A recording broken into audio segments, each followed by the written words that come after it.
Hi, welcome once again to another episode of the Conspiracy Cases. This is the Jimmy Hoffa case, and we're looking at what happened to James Hoffa, the powerful president of the U.S. Teamsters Union from 1957 to 1967, who disappeared after lunch one day. When Robert F. Kennedy became the chief counsel to the Senate Select Committee on Improper Activities in the Labor Management Field, Robert Kennedy targeted Hoffa for special attention. When John F. Kennedy became U.S. President, Bobby was then appointed to Attorney General, and the pressure to convict Hoffa was stepped up. Jimmy Hoffa, according to an FBI informant, swore he would get Robert Kennedy, and he put a contract out on him. In the book, Double Cross, published in 1992, Charles Giancana, brother of mob boss Sam Giancana, also fingered Hoffa as one of the killers of Marilyn Monroe. In 1962, Hoffa went on trial for extortion and managed to get a hung jury. How he achieved this remarkable event was soon revealed, because he was then subsequently tried and found guilty of jury tampering, a crime for which he received a 15-year sentence.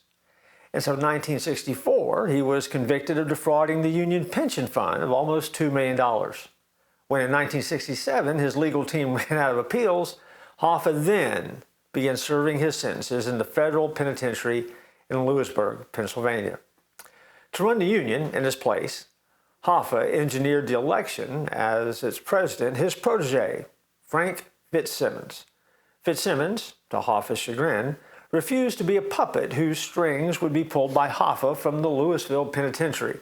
Hoffa swore he would gain the leadership of the Union. 4 years after he went to prison, Hoffa's sentence was commuted by then-President Richard Nixon to time served, on the condition that Hoffa agreed to stay out of Union affairs for 10 years.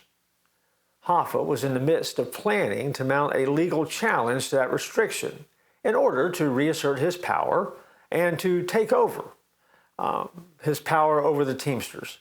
It was then, during that time, as he was preparing that takeover, that he disappeared from the parking lot of the Mac's Red Fox restaurant. He had been there to meet two mafia leaders, Anthony Tony Jack Giacalone from Detroit and Anthony Tony Provenzano from New York. That is the meeting where Jimmy Hoffa disappeared forever. And so there you have the backdrop.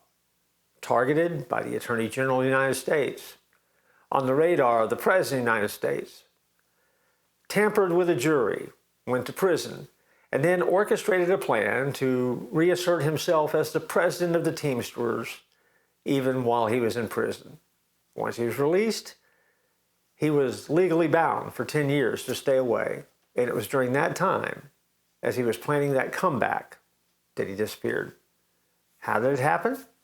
What happened to Jimmy Hoffa?